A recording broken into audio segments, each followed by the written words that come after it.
أو كما قال صلى الله عليه وسلم আব্বা মারা গেছে, মা মারা গেছেন। আব্বা মায়ের পৈতৃক সম্পত্তিতে আপনাকে আমাকে যদি সরকারি ভাবে রেজিস্ট্রেশন নিতে হয়, বড় ভাই একজনকে ফাঁকি দিতে চাইছে, 3 নম্বরকে মাল দেবে না।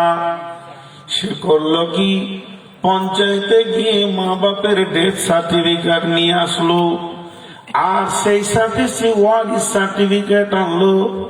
জামিলা বিবি এবং আব্দুর রহমানের ছেলে মেয়ে কয়টা? পঞ্চায়েত লিখিত দিল 4 ছেলে 3 মেয়ে। ওরা বলছে না, 3 ছেলে 3 মেয়ে। এটা যখন কোর্টকে সাবমিট করবেন, বড় ভাই দলিলটা ফলসে চলে যাবে, সে আপনার মালকে লুট করতে পারবে না। তাহলে আপনাকে ওয়ারিস সার্টিফিকেট নিতে হবে। তাই আমার আল্লাহর নবী বলছেন, ইদা উজিয়াল মাইয়াতু ফিল কবরি, যখন মাইয়াতকে কবরে রেখে দেয়া হয়, আতাহু মালাকানে, তখন 2 জন ফেরেশতা সেখানে আসে। ফায়াকুলানে, তারা দুজনে বলে, মান রাব্বুকা মা দীনুকা মান নবিয়ুকা, তোমার রবকে, তোমার দ্বীন কি এবং তোমার নবী কে। এই কথাটা যখন প্রশ্ন করে, প্রশ্নর পরে পরে ওরা যখন ঠিক ঠিক উত্তর দিয়ে দেয়, যখন ঠিক ঠিক উত্তর দিয়ে দেয়, যখন ঠিক ঠিক উত্তর দিয়ে দেয়, ওর জন্যে জাহান্নামের আগুনের দরজাটা খুলে দেয়া হয়। খুলে দিয়ে ওই নেককার বান্দাকে ফেরেশতারা বলে, ওরে ভাগ্যবান, তুমি একবার জাহান্নামের আগুনটা দেখে নাও, এটাই তোমার ঠিকানা ছিল। যদি তোমাকে আল্লাহ রহম না করত, তুমি আল্লাহকে রাজি করেছো, আল্লাহ তোমাকে রহম করেছে, তাই ওই রকম কঠিন জায়গা থেকে তোমাকে বাঁচিয়ে দিয়ে তোমাকে জান্নাতের মেরাজ বানিয়েছে। সেই জায়গায় তুমি চলে যাও, ওখানে চির সুখের জায়গাতে তুমি থাকবে। আর যে লোকটা উত্তর দিতে পারে না, যে লোকটা উত্তর দিতে পারে না, তাকে জান্নাতের দরজাটা খুলে দিয়ে বলা হয়, হতভাগারে, তুমি তোমার বাপের দ্বীনের উপরে থাকতে পারোনি, তুমি দ্বীন ইসলামকে আনতে পারোনি, তুমি আল্লাহকে রাজি করতে পারোনি, তাই এরকম সুখময় জান্নাত থেকে তোমাকে চিরতরের বঞ্চিত করা হয়েছে। এখন তুমি কঠিন জাহান্নামে চলে যাও। অর্থাৎ জান্নাতে আমাদের মাল আছে। হযরত আদম আলাইহিস সালামের জান্নাত, তিনি জান্নাতে জন্ম নিয়েছেন।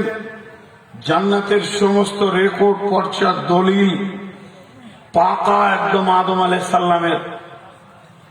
এখন তার ছেলেরা সবাই ভাগ পাবে কি পাবে না? আমরা কার সন্তান?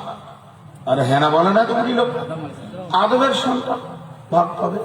তাহলে খ্রিস্টান, জৈন, বৌদ্ধ, শিখ, ঈসাই, মাজুসি, হিন্দু, ব্যানার্জি, চ্যাটার্জি সব আদম সন্তান। হ্যাঁ, সব আদম সন্তান। সবার জন্য জান্নাত আছে, সবার জন্য। কিন্তু ওরা পাবে না কেন? শুনেলেন, যদি কোন মুসলমানের ছেলে, যদি কোন মুসলমানের ছেলে সে দ্বীন ইসলামকে ত্যাগ করে টাকার লোভে ইহুদি নাসারা হয়ে যায়, তাহলে ওই সন্তানটা তার মা বাপের মালের ভাগ পাবে না, তখনই মিরাজ থেকে বঞ্চিত হয়ে যাবে। তাহলে যার জান্নাত, আল্লাহ যাকে জান্নাতে বানিয়েছিলেন, আমাদের আদিপত্য পিতা, তিনি কোন ধর্মের মানুষ? তিনি ছিলেন ইসলামের প্রথম নবী। অতএব ইসলামের ওপরে যতগুলি সন্তান থাকবে, তার জান্নাতের মেরাজ পাবে। আর ইসলামের বাইরে চলে গেলে তাদের জন্য আর জান্নাতের মেরাজ থাকবে না। আর একটা কথা বলে এবার আমি আমার মেন বক্তব্যে চলে যাব। আর একটা কথা কি, আল্লাহ তাবারাক ওয়া তাআলা বলছেন وقالوا الحمد لله الذي صدقنا وعده وأورثنا الأرض আল্লাহ তাবারাক ওয়া তাআলা বলছেন যখন জান্নাতীদেরকে জান্নাতে হাঁটানো হবে, জান্নাতে ঢোকানো হবে, তারা জান্নাতে ঢুকে প্রথমে কি বলবে? ওয়াকালু, তারা বলবে আলহামদুলিল্লাহিল্লাযী সাদাকানা ওয়াদাহু, আমি প্রশংসা করি ওই আল্লাহর যিনি তার ওয়াদাকে সত্য করেছেন, আমাকে জান্নাত দিয়েছেন। শুধু এই পর্যন্ত নয়, ওয়া আওরাসানাল আরদা, এবং এই জান্নাতের জমিনে আমাকে মিরাস দিয়েছে, বন্টন দিয়েছে, ভাগ দিয়েছে, আমাকে এখান থেকে বাতিল করা হয়নি। সেই আল্লাহর নবী বলছেন আসসালাতু নূরুন ওয়াল কালামুল্লাহ বুরহানুন, এই কালামুল্লাহটাই হচ্ছে জান্নাতের দলিল। যার সাথে কোরআন যাবে সে জান্নাত পাবে, আর যার সাথে কোরআন যাবে না সে জান্নাত পাবে না।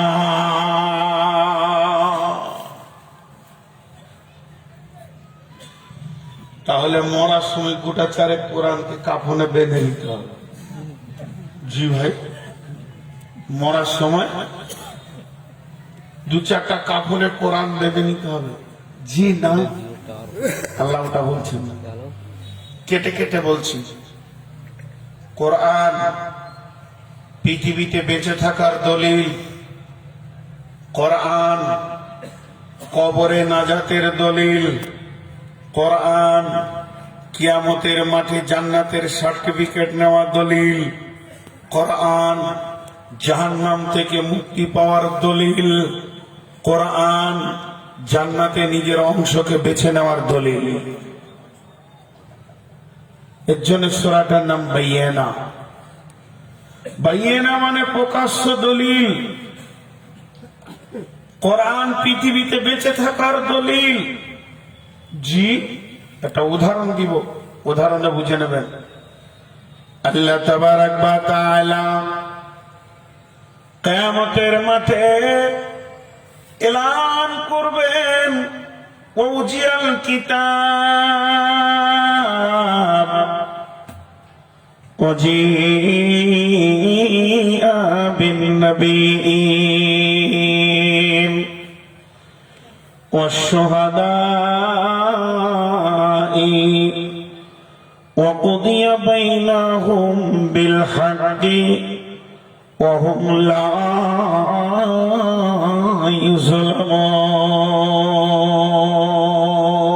يظلمون। ধ্যানের সঙ্গে শুনেন, হাই স্কুলের মাস্টার বলেছে আগামী পরশুদিন তোমাদেরকে রেজাল্ট দেওয়া হবে। আগামী পরশুর পরের দিন সোমবার। রেজাল্ট নিতে হলে নিজের নিজের রোল নাম্বার এবং কোন ক্লাসে পড়োটা নিয়ে আসবে। এই কথা বলেছেন। ছাত্ররা পৌঁছে গেছে, মাস্টার এলান করছে তোমাদের সমস্ত সার্টিফিকেট আমার কাছে হাজির হয়ে গেছে, তোমরা লাইনে দাঁড়িয়ে যাও, নিজের নিজের রোল নাম্বার এবং ক্লাস নাম্বার দিয়ে তোমরা নিয়ে চলে যাও। তো আমার আল্লাহ যেদিন কিয়ামতের মাঠে সমস্ত মানুষকে জমা করে ফেলবেন, সেই দিনেও যেটা জন্ম নিয়েছে তাকেও জমা করে ফেলবেন। হযরত আদম থেকে নিয়ে এবং যতগুলি মানুষ থাকবে সবারই নামে একটা করে কাগজ থাকবে, সার্টিফিকেট। যে আমার আল্লাহ বলবেন হাসুরবাসীরা, তোমাদের আমলনামা আমি জমা করে ফেলেছি, এখন তোমাদেরকে আমি সার্টিফিকেট দিব। তোমরা যে আমলনামা নিতে আসবে আমার কাছে, দুইটি জিনিস সঙ্গে নিয়ে আসতে হবে। সেই দুটি জিনিস কি? ওয়াজিআ বিন্নবীন, তোমরা যে নবীর উম্মত নিজের নিজের নবীকে নিয়ে আসতে হবে, ওয়াসশুহাদা, এবং সাক্ষী তোমাদেরকে নিয়ে আসতে হবে। একদিকে নবী আর একদিকে সাক্ষী, এই দুটি জিনিস যখন আমার কাছে তুমি দেবে, আমি তোমার আমলনামা তোমার হাতে ধরিয়ে দিব। বন্ধুরা আমার, জাহান্নামী যারা হবে এরা তো নবীকেই পাবে না, খুঁজে পেরেশান হয়ে যাবে। বিশ্ব নবী হাজে কাউসারের কাছে থাকবেন, ওই জায়গায় গেলেও সেখানেও মার পাবে। আল্লাহর নবী বলবেন, সোহকান সোহকান লিমান গায়্যারা মিন দীনি, সোহকান সোহকান লিমান বাদদালা মিন দীনি। দেখ, তুই আর আমি অনেক পার্থক্য আছে, জীবনে আমি তোর মতো নয় আর তুইও আমার মতো নস, অতএব আমাকে কোনোদিন তুই নবী বলে পরিচয় দিবি না, আমি তোর নবী নই। এই লোকটার হালাত কি হবে আপনারা বুঝে ফেলেছেন। কিন্তু যে লোকটি জান্নাতি হবে, ওই লোকটি একাই চলে যাবে আল্লাহর কাছে, যে বলবেন মাবুদ রহমানুর রাহিমিন, আমার সার্টিফিকেট দেন। আল্লাহ বলবে, গোলাম রে, তুমি কি শোনো নাই নবীকে সঙ্গে করে আনতে হবে? গোলাম তখন উত্তরে বলবে, মাবুদ আপনি আপনার কুদরতের চোখ দিয়ে দেখেন আমার বডিতে আপনার নবী আছে কিনা, আমি কি আপনার নবীকে সঙ্গে আনতে পেরেছি না নবীকে কেটে ফেলে দিয়ে এসেছি? আমার দিকে তাকিয়ে দেখেন, আমার পোশাকে, আমার খাওয়াতে, আমার বসাতে, আমার পেশাবে পায়খানায়, আমার মাথার চুলে দাড়িতে মোচেতে তোমার নবীকে তুমি কোরআনের যেমন মডেলে সাজিয়েছো, আমি ওই রকম সাজে রঙে রঙিন হয়ে গেছি। একবার আমার দিকে আপনি তাকালে আপনি আপনার নবীকে পেয়ে যাবেন। আল্লাহ মুচকে হেসে বলবেন, গোলাম রে, তোর ভিতরে আমি আমার নবীকে পেয়ে গেছি, এখন সাক্ষী কয়। তখন গোলাম বলবেন, আল্লাহ আপনি তো কোরআনে বলেছেন, সীমাহুম ফি উজুহিহিম মিন আসারিস সুজুদ। আল্লাহ আমার কপালের চামড়াটা গোটাটা সাদা থাকা দরকার, কিন্তু এখানে একটা কালো হয়ে গেছে, হাঁটুগুলো বকরির মতো হয়ে গেছে। মাবুদ গো, এগুলো লোমহীন হয়ে গেছে, সাজদা দিয়ে দিয়ে এই অঙ্গগুলো নূরে ঝকমক করবে, উজুর জায়গাগুলো নূরে ঝকমক করবে। আল্লাহ মুচকে হেসে বলবেন, আমি আমলেরও সাক্ষী পেয়ে গেছি। গোলাম রে, তুমি ডান হাতে সার্টিফিকেট লাও। আম্মা মান উতিয়া কিতাবাহু বিয়ামিনিহি ফাসাউফা ইউহাসাবু হিসাবান ইয়াসীরা। তার হিসাব আসান হয়ে গেল, ওটাই তার হিসাব। ওয়ায়ানকালাবু ইলা আহলিহি মাসরুরা। সে জানতে, সে কিয়ামতের মাঠে সার্টিফিকেট নিয়ে চিল্লিয়ে বলবে, আমি কামিয়াব, আমি কামিয়াব, আমি কামিয়াব, আমি কামিয়াব। আল্লাহ তাবারাক ওয়া তাআলা বলছেন, এর জন্য কোরআনকে বলছেন বাইয়িনা, লাম ইয়াকুনিল্লাযীনা কাফারু মিন আহলিল কিতাবি ওয়াল মুশরিকিনা মুনফাকিনা হাত্তা তাতিয়াহুমুল বাইয়িনা।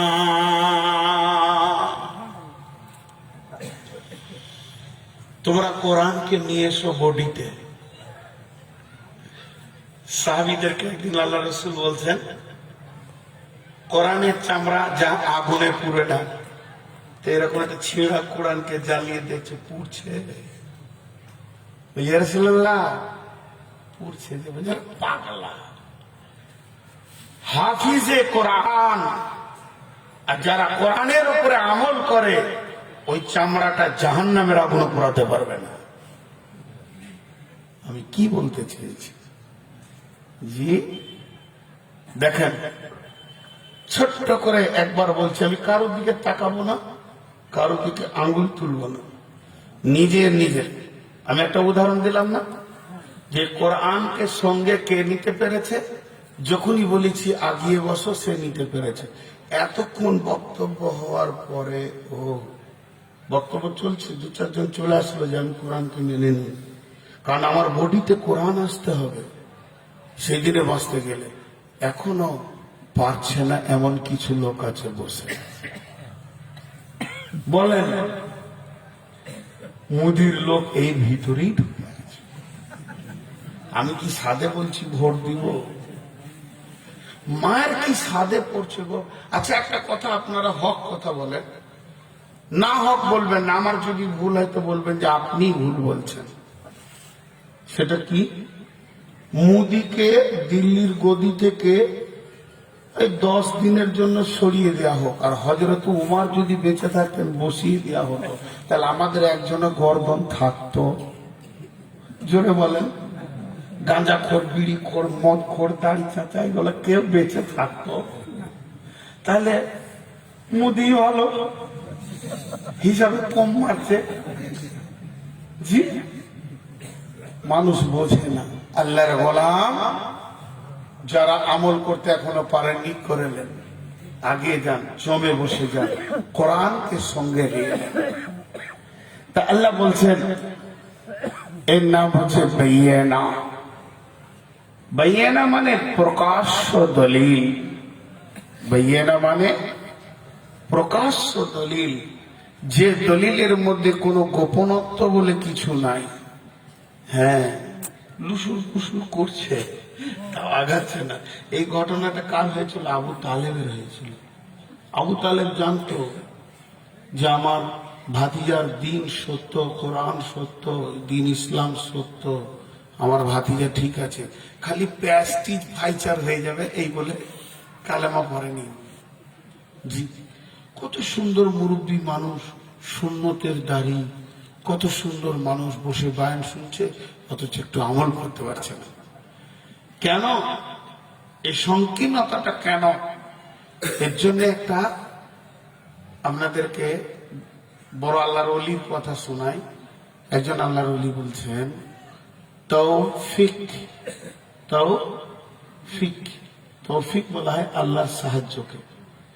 তো আল্লাহ যাকে মাফ করার ইচ্ছা করেন, তওবা করার তৌফিকটাও আল্লাহই দেন। কথাটা বুঝেছি?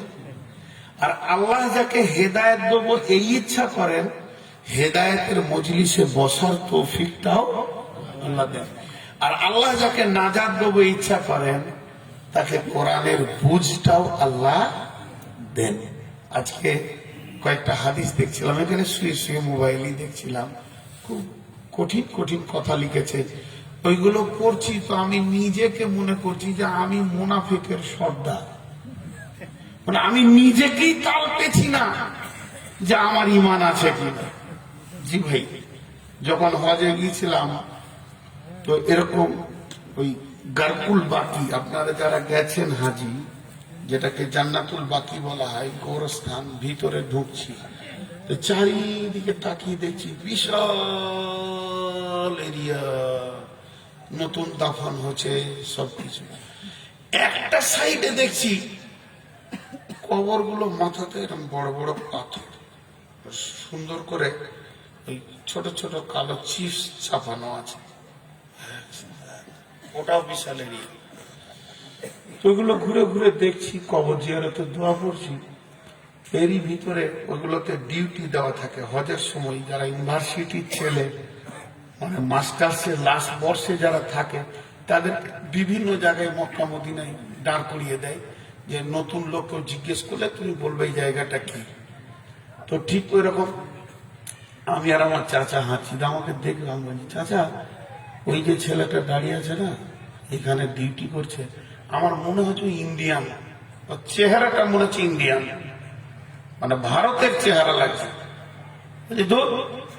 কত সুন্দর চেহারা, সৌদির লোক। না রে চাচা, এটা ইন্ডিয়ান, চলেন যাই দেখি। ওর কাছে গিয়ে জিজ্ঞেস করলাম, সরাসরি হিন্দি বললাম, আপ কাহা কে হ্যাঁ? বলছি ইন্ডিয়া কে। তো আমার আইডিয়া ঠিক হয়ে গেল। তো ইন্ডিয়া কাহা কে? মো, ইউপি। মো পহচান দেয়? মো দারুল তালিম, আমাকে বলছে দারুল তালিম মাদ্রাসা, পহচান দেয়। তখন উনি বলছেন সফিয়া রহমান মোবারকপুরীর আমি ছোট ছেলে।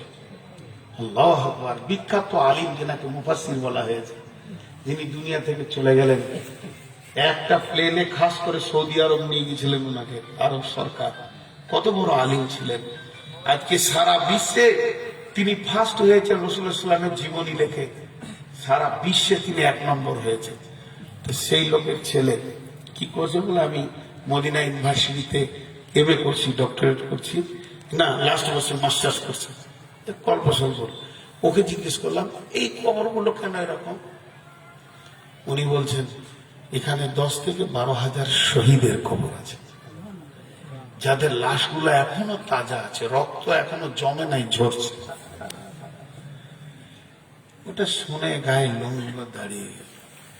আমার মনে মনে হচ্ছে এই শহীদ গুলোকে যদি একবার আল্লাহ উঠার তো ভিক দিত না, তা আমাদেরকে পিটে শেষ করে দিত, যে তোরা কেন এসেছিস সেখানে বেঈমান হালাতে। জি, আমাদের অবস্থা এরকম। আমাদের খাওয়াতে কোরআন নাই, বসাতে কোরআন নাই। কোরআন বেঁচে থাকার দলিল। আমি কেমন করে কথা বলবো? কোরআন আমাকে বলে দিয়েছেন কুলু কাউলান শাদীদা।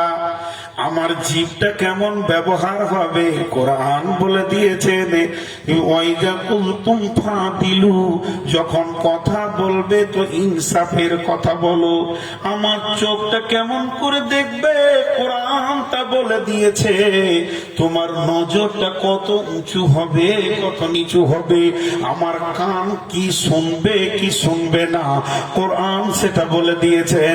আমার ব্রেন কোন কথাটা চিন্তা করবে কোনটা করবে না, আমার হৃদয়ে কার জায়গা হবে কার জায়গা হবে না, এগুলো কোরআন বলে দিয়েছে। আমার পা কিভাবে চলবে কিভাবে চলবে না, আমি বিবির সঙ্গে কেমন ভাবে মিলবো কি মিলবো না, আমার বোনের সঙ্গে কেমন আচরণ করব, আমি মায়ের সঙ্গে কেমন আচরণ করব, আব্বার সঙ্গে কিভাবে চলবো, মা বাপ ফ্যামিলি নিয়ে কিভাবে চলবো, আল্লাহ তাবারাক ওয়া তাআলা বলে দিয়েছেন। আমার আঁতুড়িতে পেটে কোনটা কোনটা ঢুকবে কোনটা কোনটা ঢুকবে না কোরআন বলে দিয়েছে। এর জন্য কোরআনের নাম হচ্ছে বাইয়িনা। কোরআন এমন একটা দলিল, এই জীবনে বেঁচে থাকতে কোরআনকে ফলো করে করে চলতে হবে। আমি আমার চুলটা কতটা পরিমাণে কাটবো আর কতটা পরিমাণে রাখবো এটা কোরআন বলে দিয়েছে। লাকাদ কানা লাকুম ফি রাসূলিল্লাহি উসওয়াতুন হাসানা। তুমি জীবিত কোরআন দেখবে তো নবী মুহাম্মদ সাল্লাল্লাহু আলাইহি সাল্লামকে দেখে ফলো করে চলো। এর জন্য ওর নাম হচ্ছে বাইয়িনা। আমার বায়ানটা 20 মিনিটের জন্য মুলতবি থাকবে। বাইয়িনা শব্দটা 20 মিনিট বলবো না, একদম স্টপ। তবে যতটা বকলাম তার সার অংশটাকে একটু জমা করে দিই। টোটাল আমি হামদে সানা থেকে নিয়ে এই পর্যন্ত এই অধম নালায়েক হতভাগা আপনাদেরকে এতটুকু দিতে পেরেছে ক্ষুদ্র ব্রেনে, যে আমাদের জিন্দেগিটা বাইয়িনার আওতাভুক্ত হতে হবে, কোরআনের আওতাভুক্ত হতে হবে। মুসলমান একটা পা ফেলবে তার আগে ও জিজ্ঞেস করবে কোরআন কি বলছে, আমি ফেলবো কি না। মাল আপনার কোথা দেবেন, 20,000 টাকা বের করেছেন, কোন জায়গায় দেবেন, কোরআন আপনি দান করছেন, তারপরও কোরআন আপনাকে জায়গা দেখিয়ে দিচ্ছে ওই জায়গায় দেবেন, ওর বাইরে জায়গায় দিলে আপনার পিটানি চলবে। জমি জায়গা আপনার, কাকে কতটা লিখবেন কোরআন বলে দিয়েছে, তার বাইরে এক কলম চালালে আপনার জান্নাত থেকে বহিষ্কার করা হবে, ডিসকাস করা হবে। আছে না হাদিস, মান কাতা মেরাসা ওয়ারিসিহি কাতা আল্লাহু মেরাসা ইয়াউমাল কিয়ামাতি ফিল জান্নাহ, জান্নাত থেকে বের করে দেবে। তার মানে আমার এতক্ষণ পর্যন্ত টোটাল বক্তব্যের সারাংশ কি পেলেন আপনারা? সহজ করে এক কথাই বলি, জিন্দেগিটা কোরআনের আওতাভুক্ত হতে, সকলে জোরে বলেন, জিন্দেগিটা কোরআনের আওতাভুক্ত হতে। ঝামেলা শেষ। এখন থেকে 20 মিনিট ক্রস হয়ে যেতে পারে। আর একটা আয়াত করেছি, ওই আয়াতটাকে নিয়ে আসছি আর কি, এই বাইয়িনার কাছে। আমার বায়ানের বাইরে নয়, এটাও বায়ানের ভিতরে, এটা জমা থাক। প্রথমে যে একটা পড়েছি, বিসমিল্লাহির রহমানির রহিম। ওয়াইদা কিলা লাহুম আমিনু কামা আমানান নাস ক্বালু আনুমিনু কামা আমানাস সুফাহাউ আলা ইন্নাহুম হুমুস সুফাহাউ ওয়ালাকিন লা ইয়ালামুন। মেলার কথা যে বলতে আমি বললাম না যে আমি টাইপ করেছি, যেন আল্লাহ বলছেন, আল্লাহ তাবারাক ওয়া তাআলা বলছেন তাদেরকে যখন বলা হতো তোমরা ঈমান আনো, লোকেরা যেমন ঈমান এনেছে তারা ওখান থেকে বলতো না, আমরা বোকা নির্বোধের মতো ঈমান আনতে যাব না। ওরা নির্বোধ বলি প্যান্ডেলের নিচে বসে আছে, আমরা চালাক মার্কেটে আছি। আমার আল্লাহ বলছেন আলা ইন্নাহুম হুমুস সুফাহাউ, কিন্তু বরং তারাই হলো নির্বোধ। ওয়ালাকিন লা ইয়ালামুন, ওরা বুঝতে পারছে না। ওরা কখন বুঝবে? যেদিন কিয়ামতের বিচার হবে, সেদিন পাথর নিয়ে মাথায় মারবে আর বলবে নির্বোধের মতো কাজ করেছিলাম রে, কোরআনকে মেনে নিতে পারি নাই রে। আর যাদেরকে নির্বোধ বলেছিলাম এরাই তো চালাক দেখছি। লুটে নিলে আল্লাহকে লুটে নিলে, আল্লাহর দিলকে লুটে নিলে, জান্নাতকে লুটে নিলে, চলে গেল রে, সুখ পেয়ে গেল রে। আমরা নিজেদেরকে ক্ষণিকের আনন্দের জন্য মেলাতে রেখেছিলাম রে, অথচ নির্বোধকে আজকে আয়নার মতো বোঝা গেছে রে। কথাটা বোঝাতে পারলাম? মনে হয় বোঝাতে পারিনি, এই জন্য চুপ করে আছেন। চুপ করে আছেন কেন? আমার ওপরে রেগে আছেন সব নাই? অনেকদিন পরে এসছি, অনেক ফোন দিয়েছি আমি, ডেট কারুলি। আগামী বছর বীরভূম পার হব না নিয়ত করছি। বহুত রাস্তা, এত দূর আসতে খুব কষ্ট হয়েছে। শরীর দেখেন শুকিয়ে গেছে, সুগারে ধরেছে। আজকে জুমার খুতবাতে বললাম আপনারা দোয়া করেন যেন 6 মাস না পার হয়, আল্লাহর কাছে চলে যায়। আজও আপনাদের কাছে দোয়া চাইছি, দোয়া করেন যেন আল্লাহর কাছে চলে যায়, ঈমান হালাতে যেন চলে যায়। আমার আল্লাহ আমার জন্য অনেক ভালো, ওখানে গিয়ে আমি শান্তিতে থাকি। তো আমি যে কথা আপনাদেরকে বলছি, কথাটা ধ্যান দিয়ে শুনে।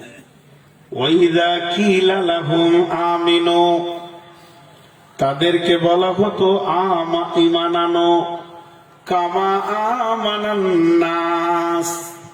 আমি বেশি আয়াতটা নিচ্ছি না, টুকরোটা নিচ্ছি। কামা আমানান নাস, কামা আমানান নাস, ওই লোকদের মতো ঈমান আনো রে। তোমরা ঈমান আনবে তো ওই লোকের মতো ঈমান আনো, ওই লোকের মতো ঈমান আনো। তাহলে ওই লোকটা কত দামি যে আল্লাহ বলছে ওর মতো ঈমান আন। তাহলে ওই লোকটা কত দামি, সে আল্লাহর দিলকে আপন করে নিয়েছে, আল্লাহর হৃদয়ে জায়গা নিয়ে নিয়েছে, আল্লাহকে আপন বানিয়েছে। এর জন্যই না আল্লাহ বলছেন যে ওই লোকেদের মতো ঈমান আনো। এখানে একটা উদাহরণ দিব। জয়েন্ট ফ্যামিলি, 2 ভাই থাকে, তাদের 2টা বাচ্চা আছে। একটা ছেলের নাম শফিউর রহমান আর একটার নাম মতিউর রহমান। শফিউর রহমান মাস্টার্স পাস করে ফেলেছে, মানে MA করে ফেলেছে, MSc। আর মতিউর রহমান সামনে মাধ্যমিক পরীক্ষা। ছোট বয়সে 2 ভাই, ছোট চাচাতো ভাই। তো মতিউর রহমানের বাপ কলেজের প্রিন্সিপাল, ওকে বলছে অঙ্কগুলো নিয়ে তো দেখি, এই জায়গাটা ভুল করেছিস, এটা কিভাবে করবি, এটা কিভাবে করবি, পড়াশোনায় তোর মন আছে, পড়িস না তো, ঘুরে ঘুরে ঘুরে ঘুরে ঘুরে বেড়াচ্ছিস, সামনে পরীক্ষা, চিন্তা চেতনা বলে কিছু আছে তো? বিশ্বাস করলে রেগে গিয়ে বলছে পড়াশোনা করবি তো শফিউরের মতো পড়, আর নাহলে করছো না। দুটো গরু কিনে দিব, চড়িলে বেড়াবো। পড়াশোনা করবি তো শফিউরের মতো কর, এই জায়গাটা খালি টেস্ট লেবে। তার মানে শফিউর মাধ্যমিক স্কলারশিপ, এইচএসে স্কলারশিপ, সে গ্র্যাজুয়েশনে লিটার মার্ক, এমএ করেছে তারপরও সে লিটার মার্ক, চাকরি যেন তাকে ডাকছে আয় আয় আয়, কোন পোস্টে নিবি আয়। এইরকম একটা মেধা ছেলে, সে বিশ্বের লোকের দিলকে জয় করেছে। তো মতিউরকে তার বাপ বকছে আর বলছে শফিউরের মতো পড়াশোনা কর। সে খেয়ে না খেয়ে পড়াশোনা করেছে, তোর মতো এত আড্ডা দিয়ে ঘুরেনি।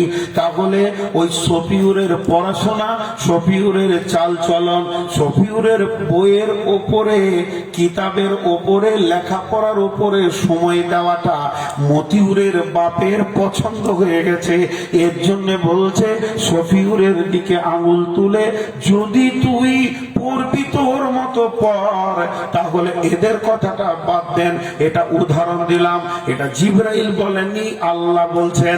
নবীজি বলেননি, কোন মুফাসসির বলেননি, আলিম বলেননি, স্বয়ং যিনি মাবুদ, হায়াত মওতের মালিক, পৃথিবীর মালিক, দিবারাত্রির মালিক, চন্দ্র সূর্যের মালিক, যার ইশারাতে বিশ্বটা চলছে, এই রকম একটা ব্রেন বলছে তোরা যদি ঈমান আনবি রে সমসপুরের লোক, ওরে হেমতাবাদ এলাকার লোক, দিনাজপুরের লোক, ওরে আজকের জালসা প্যান্ডেলের নারী পুরুষ, তোর যদি ঈমান আনবি, আমি আল্লাহ বলছি ওই লোকেদের মতো ঈমান আন, ওই লোকেদের মতো ঈমান আন, কামা আমানান নাস, যেমন লোকেরা ঈমান এনেছে ওদের মতো ঈমান আন। ওদের ঈমানটা আমাকে এত ভালো লেগেছে, আমি গ্রহণ করেছি, আমার মনকে কেড়ে নিয়েছে, আমার হৃদয়কে কেড়ে নিয়েছে, আমার চোখকে জুড়িয়ে দিয়েছে, আমার দিলকে ঠান্ডা করে দিয়েছে। তো আমি তোদের কাছ থেকেও ওদের মতো ঈমান চাইছি।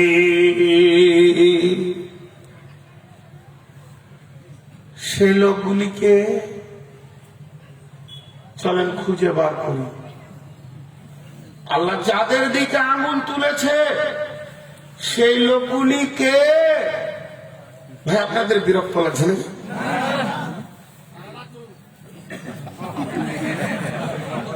ওটা শুনি ভয় লাগবে, পানি খান।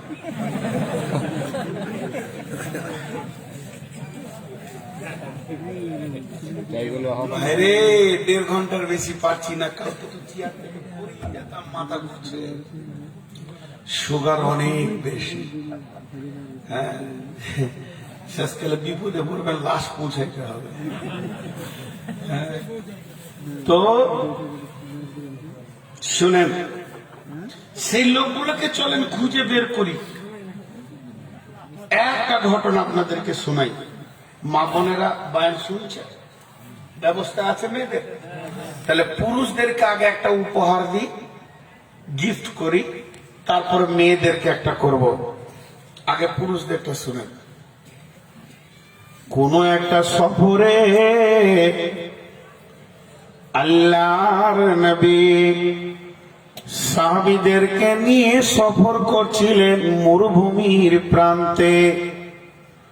সফর করতে করতে বেশ কিছু সময় হাঁটার পর নবীজি বললেন, তোমরা সফরকে বিরতি ঘোষণা করো, এই জায়গাতে নিজের নিজের তাঁবুগুলোকে বেঁধে নাও, আর এখানেই তাঁবুতে আমরা আরাম করব, এখানেই খাবো, গোসল করব, দীর্ঘ সময় এখানে রেস্ট নেব, আর রেস্ট নেওয়ার পর আবার সফর শুরু করব। সাহাবীরা তাঁবু বেঁধে দিলেন, তাঁবু রেডি হয়ে গেল। বলে চলো রান্না বান্না, গোসল পানি রেডি শুরু করে দাও। এবার গোসলের অ্যারেঞ্জমেন্ট একদিকে চলছে, কেউ চুলা বানাচ্ছে, কেউ লকড়ি আনছে, কেউ হাঁড়ি পতিলাকে ধুয়ে রেডি করছে, কেউ মশলা রেডি করছে। এরই ভিতরে ভিতরে সাহাবীরা জঙ্গল থেকে একটা গাধাকে ধরে নিয়ে চলে এসেছে, আর গাধাটাকে নিয়ে এসে ওকে বেশ মতো করে জবাই করেছে। ওর খালটাকে খালিয়ে দিয়ে মাংসটাকে পিস পিস বানিয়েছে, ধুয়ে হাঁড়িতে চড়িয়ে দিয়েছে। এবার গাধার মাংস রান্না হচ্ছে, আর এদিকে সব ব্যস্ত, রুটি আর কিছু যে যেমন পারছে কাজে ব্যস্ত রয়েছে, আর মাংস টকবক টকবক করে ফুটছে। হয়তো বা 2-5 মিনিটের ভিতরে কমপ্লিট হয়ে যাবে, রান্না শেষ হয়ে যাবে। কেউ থালা ধুয়ে ফেলেছে, খেয়ে দেখতে হবে কলিজাটা খাবো রে, ছাতির মাংসটাকে খাবো রে, এই জায়গাটা খাবো। লোভনীয় জায়গাগুলি তারা ভেবে ভেবে দেখছে। কেউ লকড়ি জাল দিচ্ছে, কেউ হাঁড়ি লেড়ে মাংসটাকে পাকাচ্ছে, আর কেউ আবার ব্যস্ত রয়েছে। এরই মাঝে জিবরাইল আমিন নবীজিকে দেখা করলেন আর চলে গেলেন। দেখা করে কি বলে গেলেন? 2টি কথা বলে গেলেন। ও দয়ার নবী গো, আপনার উম্মতের জন্য এখনই এই টাইমে আল্লাহ 2টি জিনিসকে হারাম ঘোষণা করে দিয়েছে। 1 নম্বরে হলো নিকাহি মুতা, 2 নম্বরে হলো গাধার মাংস। লাহমে হিমার, নিকাহি মুতা। নিকাহি মুতা বুঝেন? অনেকে বুঝবে না, যারা আরবি পড়েছে, মাদ্রাসা পড়ছে, ওরা বুঝবে। কন্ট্যাক্টে বিবাহ, এটা জায়েজ ছিল, ওটা হারাম হয়ে গিয়েছে। আমি জালসা করতে এসেছি এই এলাকায়, এখন 7 দিন জালসা করব।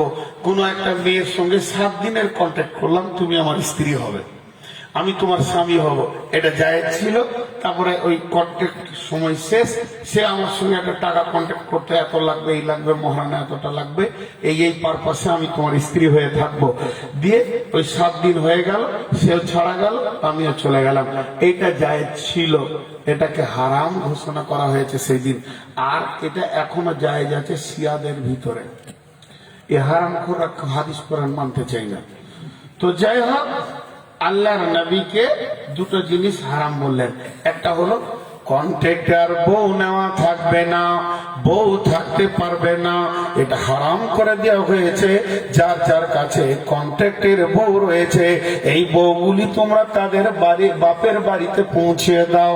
আর যদি তোমাকে ভালো লেগে থাকে তাহলে তাকে পূর্ণাঙ্গ মহারানা দিয়ে দিন ইসলামের বন্ধনে বেঁধে নিয়ে তুমি স্ত্রী বানিয়ে নাও। কন্ট্রাক্টে বউ রাখা যাবে না, একটা হারাম হয়ে গেল।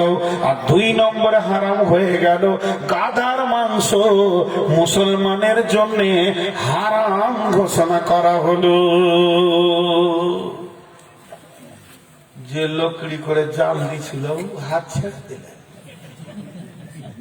যে হাঁড়ি ঘুরছিল লাকড়ি ছেড়ে দিলেন।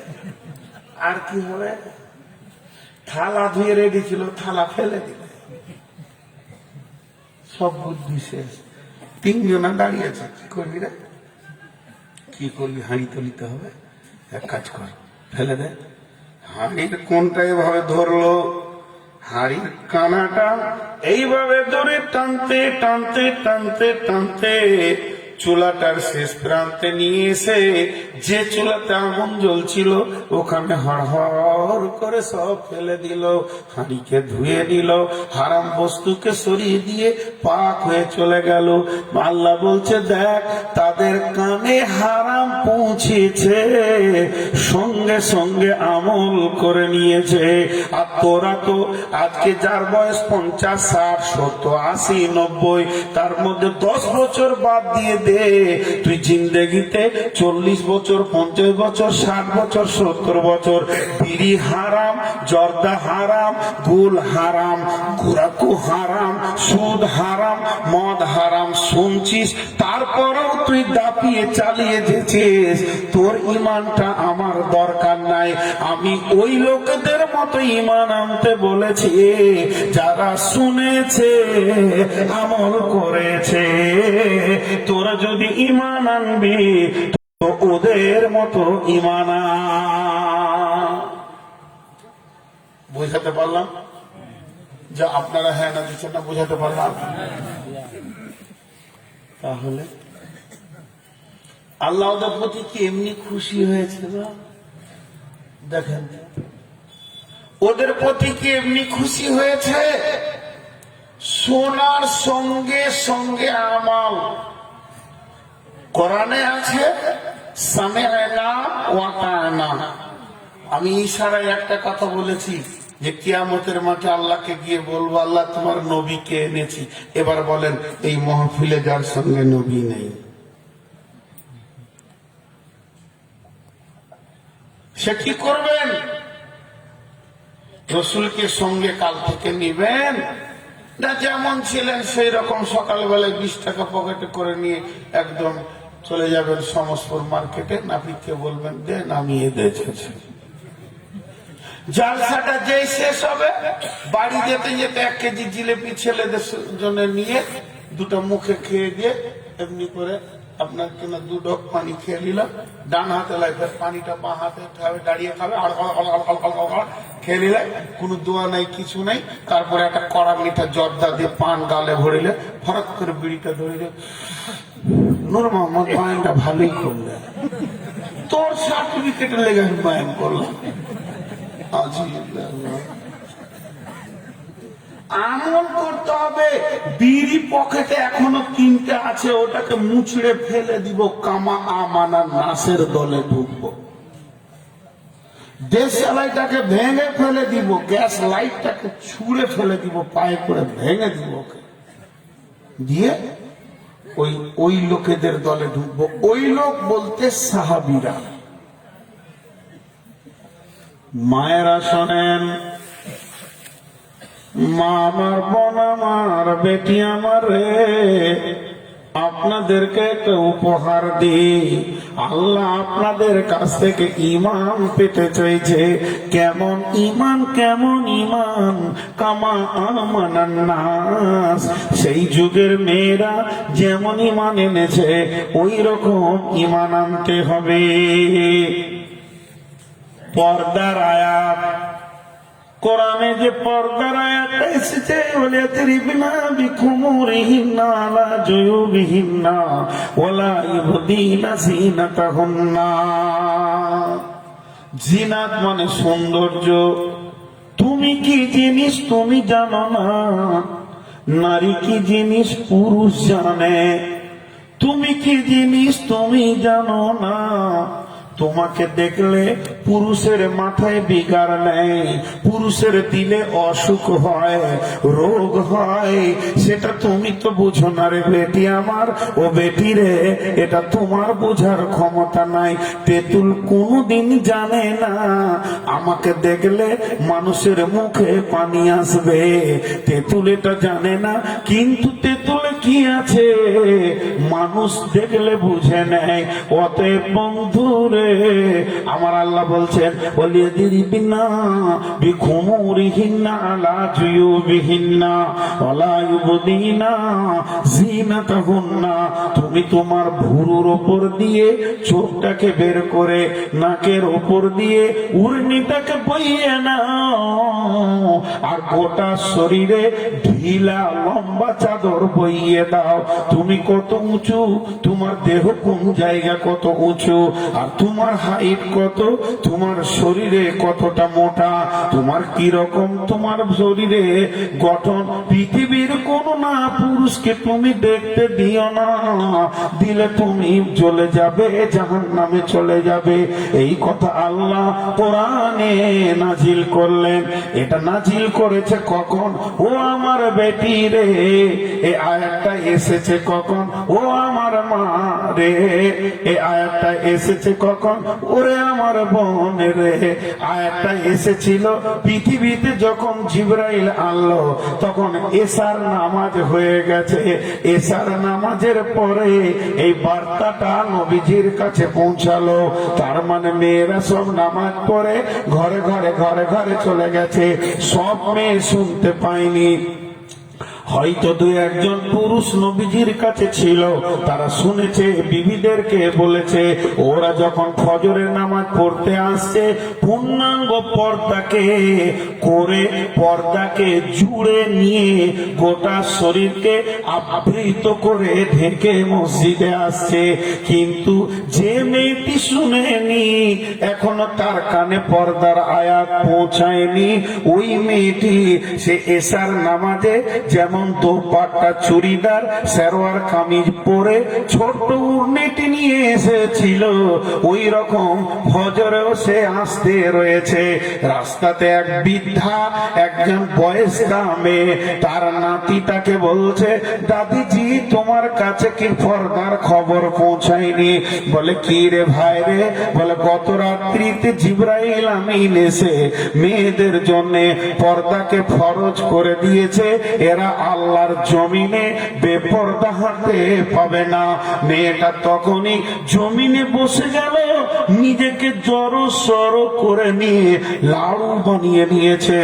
আর ওই ছেলেকে বলছে, ভাই রে তুমি বাড়িতে গিয়ে আমার বড় চাদরটা এনে দাও, বিছানার চাদরটা এনে দাও, লম্বা চাদরটা এনে দাও, ওটাকে গায়ে উড়ে আমি মসজিদে যাব।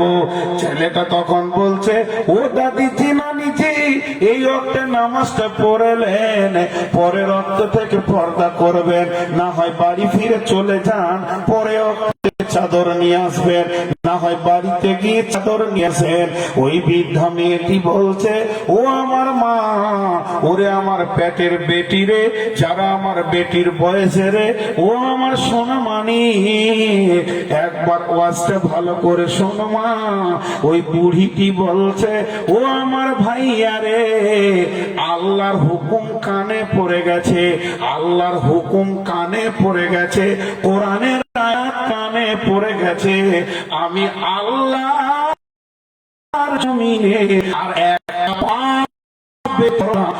পর্যন্ত হাঁটবো না, তুমি আমার চাদর এনে দাও, আমি এখানেই বসে থেকে গেলাম, যতক্ষণ পর্যন্ত চাদর না উঠো অতক্ষণ পর্যন্ত আল্লাহ জমিনে পা পেল না।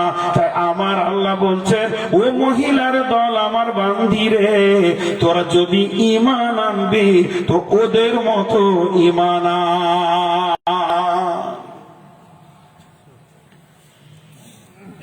জি,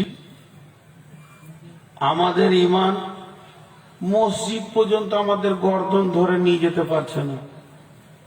আমাদের ঈমানটা কত দুর্বল যে আমাদের পাছায় লাফ মেরে মসজিদে ভরবে, এটা পারছে না। আর সাহাবীদের ঈমান কত মজবুত, তাহাজ্জুদের নামাজ পড়ার পর ডুকরে ডুকরে কাঁদছে, আল্লাহ পুলিশেরাতে কি করে পার হবে। আমাদের ঈমান আর তাদের ঈমানে পার্থক্য আছে না নেই?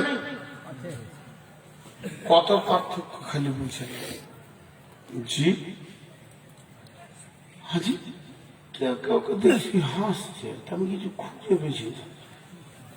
হ্যাঁ, এগুলো খুব কোরআনের কথা বলছি ভাই, হাসির তো কিছু দেখছি না। অতএব খুব সাবধান, নারী পুরুষ উভয় মিলে একটা বলি, আবার সেই বাইয়েনাতে যাব যেটা জমা রেখেছি, উভয় মিলে একটা বলবো, মন দিয়ে শুনেন। আল্লাহ রসুলকে বের করে দিলেন মক্কা থেকে, কত কাঁদলেন, মদিনায় এলেন, মদিনাতে দীর্ঘদিন থাকলেন, কত যুদ্ধ, কত লড়াই, কত রক্তক্ষয়, কত শহীদ, এত কিছু খরচার পরে আবার মক্কাকে ফিরে পেলেন। যেদিন মক্কা ফাটে হলো, কি হলো জি, লাখে লাখে ঝাঁকে ঝাঁকে কাটে হাজারো হাজার, শেষকালে গুনে দেখি 3-20,000, 25,000 টাকা হয়েছে 3টে ক্যাশিয়ার। এদেরকে যদি স্টেট ব্যাংকে দেওয়া হয় বোম ফাটিয়ে দেবে। মহব্বত করে বলছি, রাগিয়ে না, রাগ করলেন নাকি? তো আল্লাহ তাবারাক ওয়া তাআলা বিশ্ব নবীকে মক্কা বিজয়ী করে দিলেন। উনি যখন মক্কা বিজয়ী করলেন তো পথে আস্তে আস্তে কাবার কাছে পৌঁছায়নি, এই 500 মিটার দূরে আইডিয়া করে বলছি, পতাকাটা রাখলেন, ওখানে দাঁড়িয়ে ছোট্ট দুটো কথা বললেন। ওখানে একটা মসজিদ আছে, মসজিদটার নাম মসজিদে ফাতাহ। তারপরে বিশ্বনবী গেলেন বাবুল ফাতাহে ঢুকলেন। জি 2 বছর উমরা করতে পাইনি, মনে অশান্তি, অক্টোবরে আবার নাম লিখিয়েছি, কি যে আছে কপালে। বাবুল ফাতাহে ঢুকলেন, ঢুকে পর্দাটাকে মানে পতাকাটাকে নিয়ে গিয়ে কাবার গায়ে ছেঁচিয়ে দিয়ে ঐতিহাসিক বক্তব্য দিয়েছিলেন। রাসূলুল্লাহ সাল্লাল্লাহু আলাইহি ওয়াসাল্লাম দীর্ঘ লম্বা বক্তব্য রেখেছিলেন মক্কা মদিনার ব্যাপারে। সেই বক্তব্যটা যখন শেষ হলো, আল্লাহর নবী 10-12 জনের নামকে লিখে কাবাতে টেনে দিলেন। 10-12 জনের নাম, কি ডেঞ্জারাস মাল ছিল তারা। নবীজি কি বললেন? এই 10 জনকে এদের রক্তগুলো মূল্যহীন করে দেয়া হলো, এদের রক্তের এদের জানের কোনো মূল্য নাই। এই 10 জনকে যেখানেই পাবে তোমরা মারো, এদেরকে মেরে লাশ বানিয়ে দাও। যদি এদেরকে কেউ লাশ বানিয়ে দিতে পারো তাহলে তার ব্যাপারে কোনো সাজা হবে না, তার জন্য কোনো আদালত হবে না। কোন মুফাসসির এরকম বলেছেন, বিশ্বনবী বলেছেন এদেরকে যদি কেউ লাশ বানাও তার জন্য জান্নাতের সুসংবাদ দিব। বন্ধুরা আমার, যাই হোক, ওদের 10 জনের নাম, সেই লিস্টে একটা নাম আছে ইকরামা বিন আবু জাহেল। আবু জাহেলের বেটা ইকরামা, ওর নামটা আছে। ইকরামাকে কেউ বলে দিল, আর বন্ধু তোর নামটা লিস্টে প্রথমই রে। ইকরামা দেখলে অবস্থা তো খারাপ, মক্কা ছেড়ে দিয়ে হাঁটতে শুরু করলো। রাতে রাতে গোপনে গোপনে হাঁটতে হাঁটতে হাঁটতে হাঁটতে দিন সপ্তাহ মাস করে গোটা সৌদি ছেড়ে দিয়ে, আরবের ভূমি ছেড়ে দিয়ে শাম দেশে চলে গেল। মামন বেটি ধ্যান দিয়ে শোনেন, পুরুষের যদি নাম নিয়েছি, মেয়েটা কত মজবুত খালি একবার দেখেন। এই মেয়েটা কত মজবুত, এর ইকরামার স্ত্রী। ওর আসল নামটা ইতিহাসে আসেনি, ওকে ডাকা হতো উম্মে হাকিম।